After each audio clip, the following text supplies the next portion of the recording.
Hello everyone, it's Bartley back again with another repair on the 2012 Volvo. I'm in Springdale, Arkansas at a truck stop.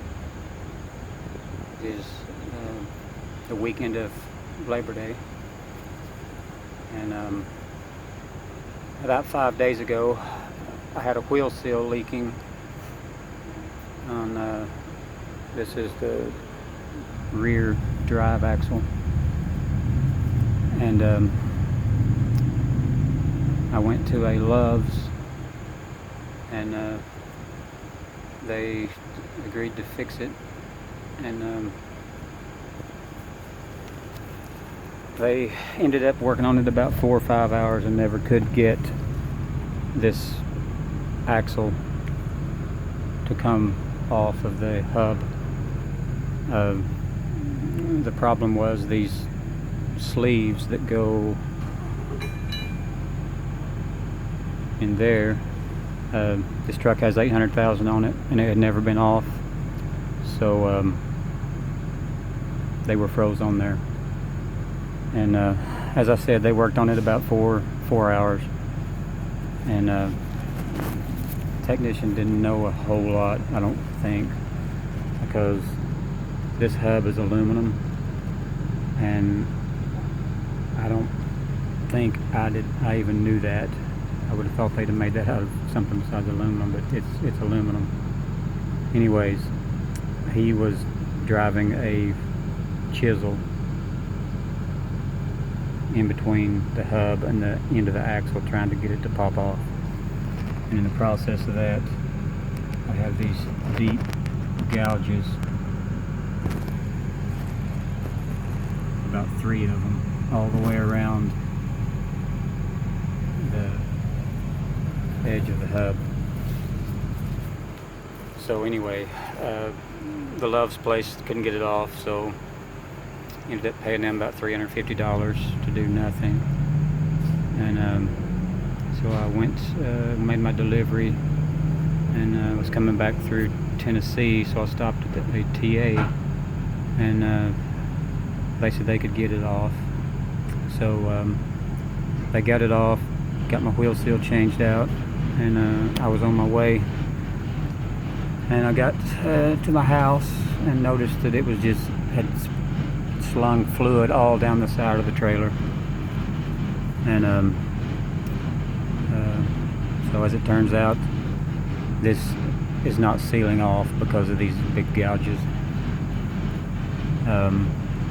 So on my way to get my next load, I stopped at the Volvo dealer in Russellville, Arkansas, and they kind of told me what all was wrong and what kind of shape my hub was in.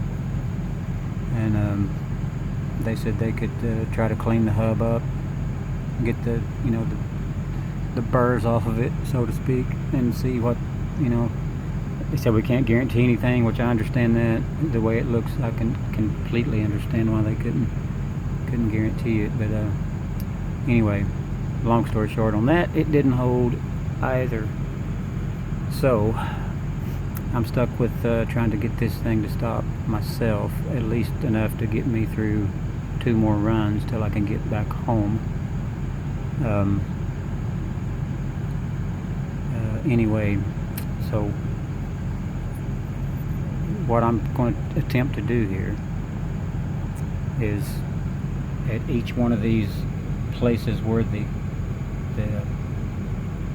chisel gouged the hub, I'm going to be mixing up some 2-part epoxy and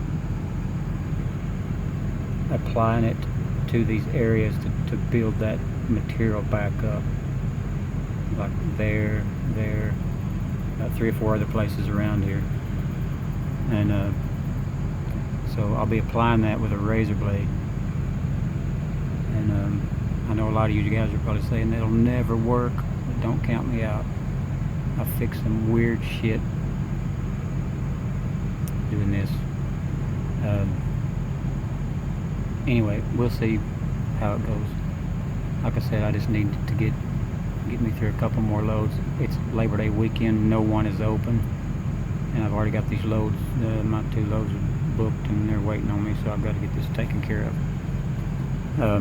So anyway, I'm going to be putting 2-part epoxy on these places, and then some black RTV, loading it up, and then putting it back, putting the axle back in, tightening it down good, and cleaning the wheel up, and see what happens.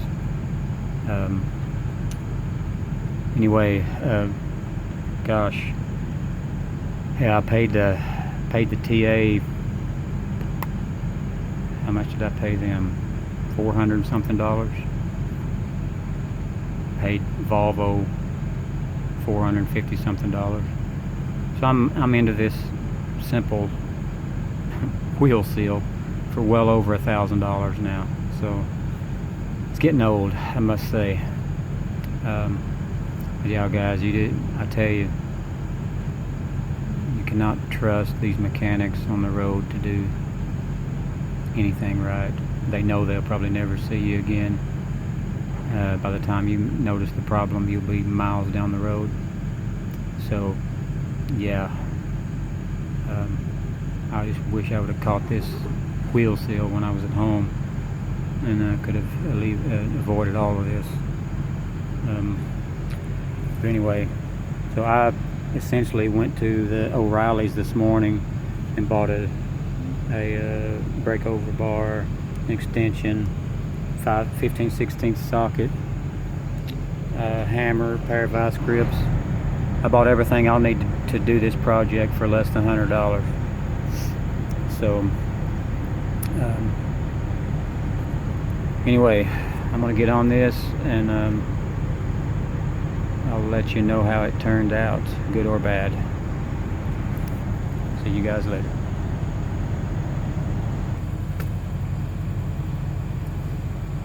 Okay, I'm back.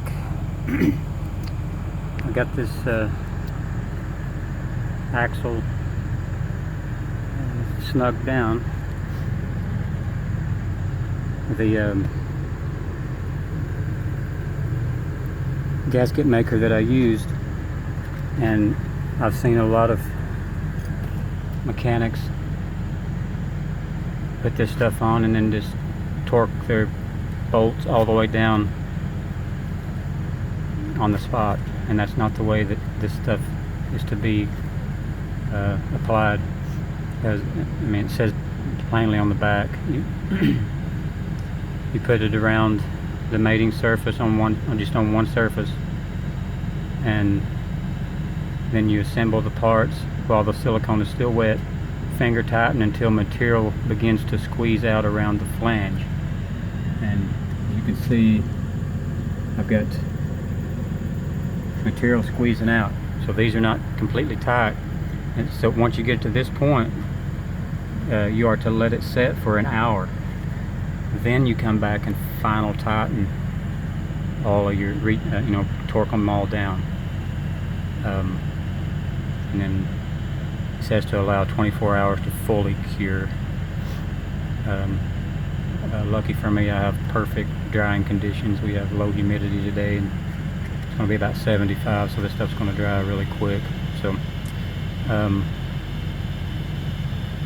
anyway, I'm going to end this video, and I'll make a follow-up. I'll be going to Oklahoma City tomorrow, maybe tonight, and I'll make one when I get to Oklahoma City and see how it turned out. So I'll know by then if it's continued to leak or not. Anyway, thanks for watching, and like and subscribe if you enjoy this content, and we'll see you guys later.